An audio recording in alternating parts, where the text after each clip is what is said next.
हमारे व्यस्त जीवन में ईश्वर की आवाज़। इस दुनिया में हमें जो जीवन मिला है वह बड़ा ही नाजुक और छोटा है। जिसे हम जीवन कहते हैं वह चारों ओर मृत्यु से घिरा हुआ मालूम पड़ता है।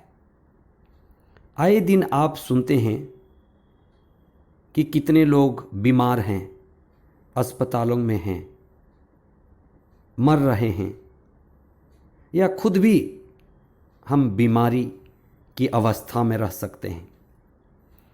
आए दिन हमारे जीवन को बीमारी घेरती रहती है। बीमारी से घिरे इस जीवन को जीवन कहना कितना सार्थक है। आए दिन हम लोगों को मरते हुए देखते हैं।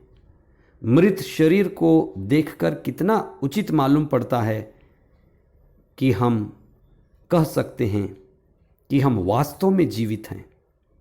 हकीकत तो यह है कि हम बीमारी और मृत्यु से चारों ओर से घिरे हैं। हमारा जीवन दुख में, पीड़ा में, बीमारी में और मृत्यु से घिरा हुआ है और हम मृत्यु से घिर कर घूंट रहे हैं। इसीलिए हमें इस जीवन के उद्देश्य को समझना अति आवश्यक है। 14वां सामान्य सप्ताह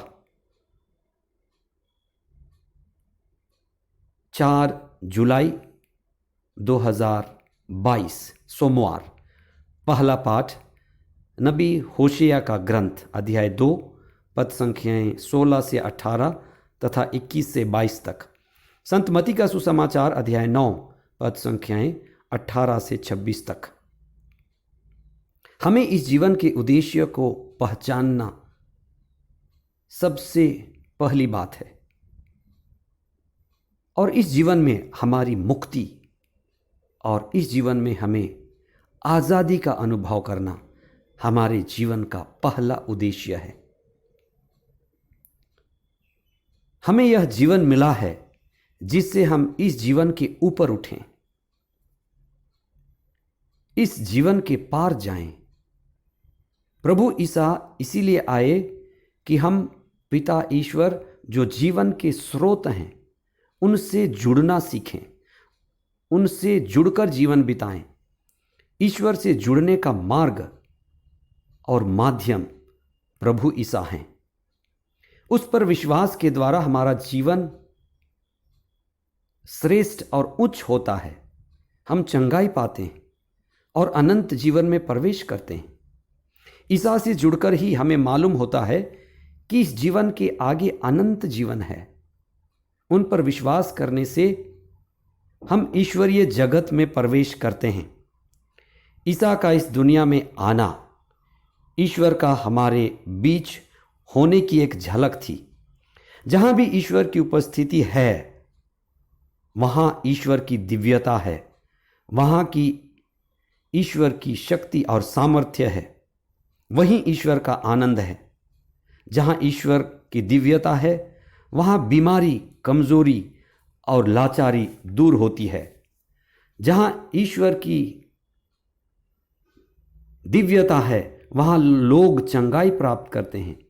ईश्वर का हमारे बीच होने का प्रत्यक्ष और सटीक प्रमाण चंगाई प्राप्त करना है। ईसा ने कहा कि ईश्वर तुम्हारे बीच है, स्वर्ग का राज्य यही है।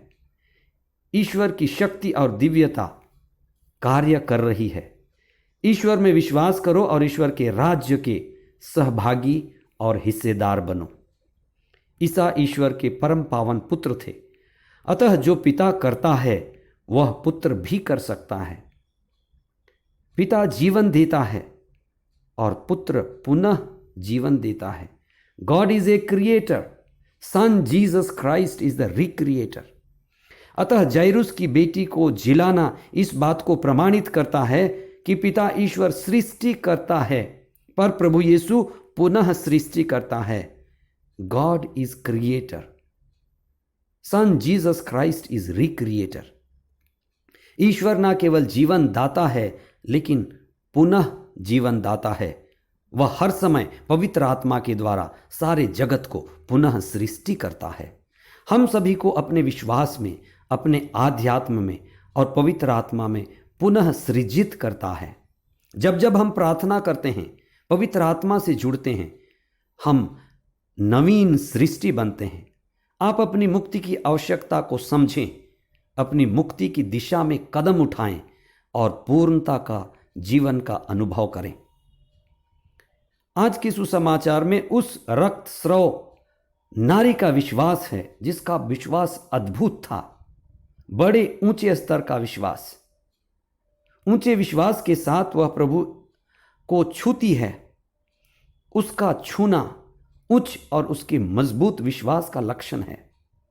नारी होकर भी वह भीड़ में सद्गुरु के बीच पहुंचकर उनके मुक्ति की दिशा में बड़े उत्साह से बढ़ने और मुक्ति की दिशा में गंभीरता को दर्शाता है। हम ईसा पर मजबूत विश्वास रखें, उनके दिव्य वचन को पढ़ें और उनसे जुड़ें। और जो ईश्वर से जुड़ता है उसके लिए कुछ भी असंभव नहीं है। आज के पहले पाठ में नबी होशेया का संदेश है कि ईश्वर अपने लोगों को सदा के लिए कभी नहीं त्यागता। इस्राएली ईश्वर को त्याग दिए, लोग ईश्वर को त्यागते हैं, लोग ईश्वर से दूर जाते हैं। यही निर्वासन का परिणाम था। ईश्वर के प्रति वफादार नहीं रहे, लेकिन ईश्वर एक विश्वासी पति की तरह इस्राएलियों के साथ व्यवहार किया, उनको क्षमा दिया, उनके साथ जुड़ा, उनको प्रार्थना करना सिखाया और उनको अपने राष्ट्र फिर वापस लाया और शांति और आनंद का अनुभव प्रदान किया। ईश्वर हमें वही करता है।